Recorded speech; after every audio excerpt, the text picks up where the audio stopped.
अस्सलाम वालेकुम dear students, welcome to science sense YouTube channel. आज का हमारा टॉपिक है living world in time. Since the time of origin of life on this planet, various organisms were evolved and dominated this planet during various periods of geological time chart. Basically इस topic के अंदर हम लोगों ने पढ़ना है कि life हमारे प्लैनेट के ऊपर जब से उसका ओरिजिन हुआ है तो तब से हमारे पास ऑर्गेनिजम्स कब कब इवॉल्व हुए हैं और कब कब डोमिनेट हुए हैं। यानी कि हमारे पास डिफरेंट ऑर्गेनिजम्स आ जाते हैं जो कि अर्थ के बनने के बाद एक एक करके अर्थ के ऊपर उनका एवोल्यूशन हुई थी। तो हमने बेसिकली इसके अंदर ये पढ़ना है कि उनकी एवोल्यूशन कब हुई थी और किस टाइम पीरियड के अंदर उन्होंने डोमिनेट किया था प्लैनेट को। और ये सारा कुछ हम लोग पढ़ते हैं जियोलॉजिकल टाइम चार्ट के अंदर। अब जियोलॉजिकल टाइम चार्ट क्या होता है ये हम नेक्स्ट स्लाइड के अंदर देखेंगे। फ़िलहाल हम लोग का मेन सवाल जो आ जाता है वो ये है कि हमें किस तरह पता चलेगा कि लाइफ जो थी वो प्लैनेट पे कब इवॉल्व हुई, कब डोमिनेट हुई, ये सारा कुछ हमें किस तरह पता चलेगा। तो बेटा ये सारा हमें पता चलेगा स्टडी ऑफ फॉसिल्स के ज़रिए। हम फॉसिल्स की स्टडी के ज़रिए ये पता चला सकते हैं कि कौन सा ऑर्गेनिज्म किस टाइम पे इवॉल्व हुआ था, किस टाइम पे डोमिनेट हुआ था।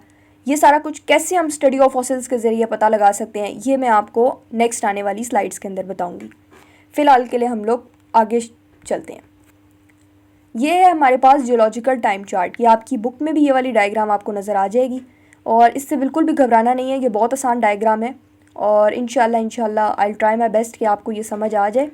सबसे पहले आपने देखना है एरा एंड पीरियड्स, उसके बाद है ईयर्स अगो, उसके बाद प्लांट्स और एनिमल्स। ठीक है, एरा एंड पीरियड्स के अंदर हमारे पास 4 एरा आ जाते हैं: Proterozoic era, Paleozoic era, Mesozoic era and Cenozoic era. और उसके अंदर हमारे पास डिफरेंट पीरियड्स आ जाते हैं। इन पीरियड्स के नाम बेटा आपने याद रखने होंगे। अगर आपको शॉर्ट क्वेश्चन आ सकता है कि पेलियोजोइक एरा के पीरियड्स के नाम लिखें तो आपको तब लिखना होगा, या आपको एमसीक्यू आ सकता है कि जुरासिक पीरियड कौन से एरा से बिलोंग करता है, तो आपको पता होना चाहिए कि मीजोजोइक एरा के अंदर बिलोंग करता है।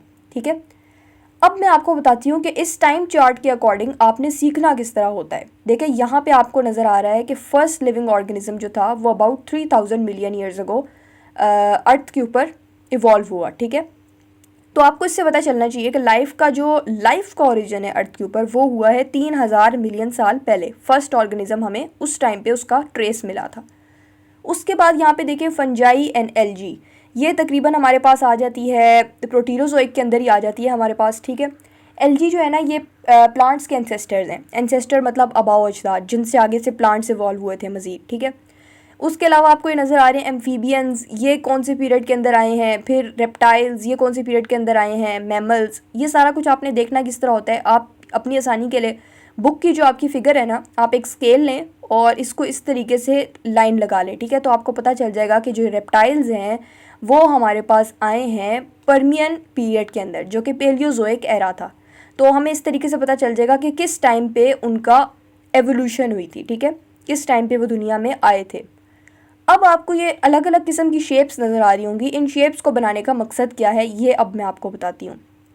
देखिए बेटा, जब ना ये यहाँ से पॉइंटेड सी टिप बनी होगी ना, इसका मतलब है कि अभी अभी इनकी एवोल्यूशन हुई है। यहाँ पे ये स्टार्ट हुए हैं कौन से पर्मियन पीरियड के अंदर इनकी यहाँ पे एवोल्यूशन हुई है। ठीक है, उसके बाद ये देखिए आहिस्ता आहिस्ता करके ये ग्रेजुअली थोड़ा थोड़ा सा वाइड होता जा रहा है। इसका मतलब है इनकी जो नंबर है वो इंक्रीज़ हो रहा है। ठीक है, रेप्टाइल्स बढ़ रहे हैं और जहाँ जिस पॉइंट पे ये सबसे ज़्यादा वाइड है ना, इसका मतलब है कि इस पॉइंट पे रेप्टाइल्स ने डोमिनेट किया हुआ है अर्थ को। ठीक है, और फिर देखिए आहिस्ता आहिस्ता करके ये कम होता गया, कम होता गया, कम होता गया और अभी फ़िलहाल ये बिल्कुल ही कम है। जबकि इसके बरक्स अगर हम मैमल्स को देखें तो मैमल्स यहाँ पे इवॉल्व हुए हैं, उसके बाद वो एक ग्रेजुअली तरीके से जा रहे हैं ऊपर। ठीक है, फिर उनकी तादाद बढ़नी शुरू हुई है और यहाँ पे जो उनकी तादाद बढ़नी शुरू हुई है इस टाइम पे वो डोमिनेट कर रहे हैं। और इवन आज भी मैमल्स जो हैं वो अर्थ को डोमिनेट करते हैं, क्योंकि सबसे बेस्ट एग्जांपल इसकी ये है कि मैमल्स में इंसान शामिल है और दुनिया में इंसान कहाँ पे नहीं है। तो ऑब्वियसली मैमल्स ने अर्थ को डोमिनेट किया हुआ है इस वक्त में। तो इसी तरीके से ये बाकी सारी चीज़ें भी ऐसी हैं, इनको आपको समझने में कोई मुश्किल नहीं होगी। बस इनकी लाइंस ड्रॉ करके आप इनके पीरियड चेक कर लीजिएगा और दूसरा आपको ये पता चल जाएगा कि कौन से टाइम पे ये डोमिनेट किए हुए थे। ठीक है, अब सवाल इंसान के जहन में ये आता है कि हमें किस तरह पता चला कि ये इस टाइम पे इवॉल्व हुए थे, या हमें किस तरह पता चला कि ये इस टाइम पे डोमिनेट हुए हुए थे। तो इसको पता चलाने के लिए हमारे पास 2 मेथड्स हैं। उन 2 मेथड्स को अब हम देखते हैं। पहला मेथड है हमारे पास सेडिमेंट्री मेथड। अच्छा, सेडिमेंट्री मेथड क्या होता है? सेडिमेंट पहले तो समझने की हमें ज़रूरत है कि सेडिमेंट क्या होता है। देखिए बेटा, सेडिमेंट्स होता है लेयर्स बन जाना, ठीक है, एक लेयर होती है, उसके ऊपर एक और लेयर हो जाती है, फिर एक और लेयर हो जाती है, तो ऐसे बेसिकली लेयरिंग को ना हम सेडिमेंटेशन कहते हैं। तो हम लोग फॉसिल्स जो होते हैं ना हमारे पास, फॉसिल्स, उनकी लेयर्स के ज़रिए से हम पता लगा सकते हैं कि कौन सा ऑर्गेनिज़म पहले आया था और कौन सा ऑर्गेनिज़म बाद में आया था। इसकी मैं आपको एक मिसाल देती हूँ। जैसे लेट्स से ये है हमारे पास ग्राउंड, ओके। अगर आपको एक ऑर्गेनिज़म यहाँ इस पॉइंट पे मिल जाएगा तो इसका मतलब ये है कि वो अभी रीसेंट है।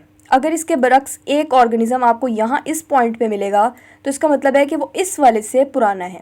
जबकि एक ऑर्गेनिज़म अगर आपको यहाँ इस लेयर में जाके मिलेगा तो इसका मतलब है कि वो इन दोनों से पुराना है, ठीक है। ये सॉइल की लेयर्स होती हैं, ओके।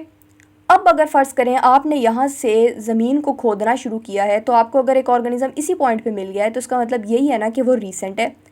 उसके बाद अगर आपको कोई ऑर्गेनिज़म मज़ीद नीचे खोदने में यहाँ पे मिला है तो उसका मतलब है कि इससे ओल्ड है, ठीक है। ये जो ऊपर वाला था ना, इस वाले से ये ओल्डर है। फिर अगर आप मज़ीद नीचे जाते हैं तो आपको पता चलता है कि इन दोनों से ओल्डर ये है।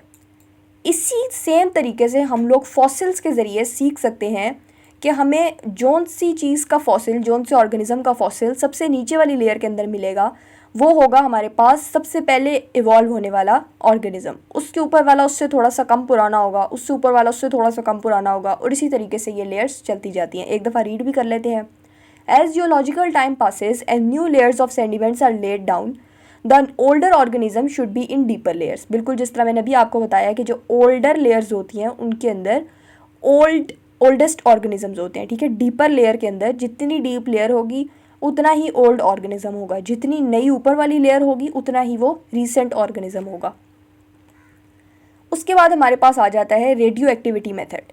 रेडियो एक्टिविटी मेथड, अगर तो आपको रेडियो एक्टिविटी के बारे में पता है या हाफ लाइफ का कॉन्सेप्ट आपको पता है तो फिर तो ये समझना बहुत आसान होगा। अगर आपको नहीं भी पता तो कोई मसला नहीं है, मैं आपको अब बताने वाली हूँ। ये सारा जो इंग्लिश में लिखा हुआ है ये आपकी बुक की लाइंस हैं, इनको आप अपनी बुक से रीड कर लेना, मैं आपको एग्जाम्पल के ज़रिए से समझा देती हूँ।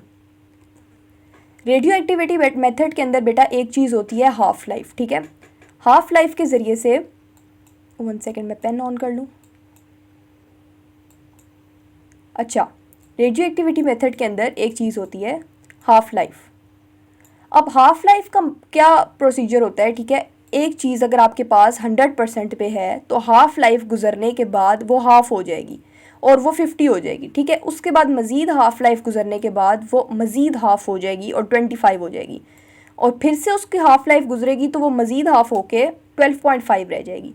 तो सेम इसी तरीके से हमारे पास अगर एक फॉसिल जो था वो पहले जब वो बिल्कुल अभी नया नया फॉसिल था तो हमारे पास उसकी फ़र्ज़ करो उसके अंदर जो आइसोटोप्स प्रेजेंट थे वो 100% पे थे, तो उनकी हाफ़ लाइफ, आइसोटोप्स की हाफ़ लाइफ गुजरने के बाद उस ही फॉसिल की हाफ़ लाइफ जो है वो 50% हो गई, ठीक है। फिर मज़ीद टाइम गुजरने के बाद 25, 12.5, इससे आगे होते होते होते होते डिवाइड हो के हाफ़ पे हाफ़ आप करते जाएँ उसकी वैल्यू, ठीक है। तो बहुत छोटी वैल्यू भी हो जाएगी लेकिन वो ख़त्म नहीं होगी। तो हम इसी तरीके से फॉसिल्स के बारे में पता चला सकते हैं कि जो फॉसिल होगा, जैसे फ़र्ज़ करें अगर एक फॉसिल मैंने ये 100 वाला दिखाया है, एक फॉसिल मैं और बनाती हूँ। अब मैं फ़र्ज़ करें एक साइंटिस्ट हूँ और मुझे ये दोनों फॉसिल्स मिले हैं, तो मैं कौन से ऑर्गेनिज़म को, कौन से फॉसिल को कहूँगी कि ये जिस ऑर्गेनिज़म का है ये नया ऑर्गेनिज़म है और ये जिस ऑर्गेनिज़म का है ये पुराना ऑर्गेनिज़म है। मैं उसकी हाफ़ लाइफ, मैं उसकी रेडियो एक्टिविटी, ये दोनों चीज़ें मैं चेक कर लूँगी। अगर मेरे पास वैल्यू आ रही है 12.5 तो इसका मतलब है, और इसकी वैल्यू आ रही है 100%, ठीक है। तो मुझे इसके ज़रिए से पता चल जाएगा कि ये तो काफ़ी छोटी वैल्यू है, तो छोटी वैल्यू का मतलब है कि वो डिवाइड हो के काफ़ी छोटा रह गया है, तो मतलब ये फॉसिल मेरे पास होगा पुराना, जबकि ये वाला जो फॉसिल होगा मेरे पास ये होगा नया, ठीक है। इस रेडियो एक्टिविटी मेथड के ज़रिए से हम लोग जो चीज़ें हैं उनकी फॉसिल्स हैं उनकी हाफ़ लाइफ मेथड के ज़रिए से पता लगा सकते हैं कि कौन सा ऑर्गेनिज़म पहले आया था, कौन सा ऑर्गेनिज़म बाद में आया था।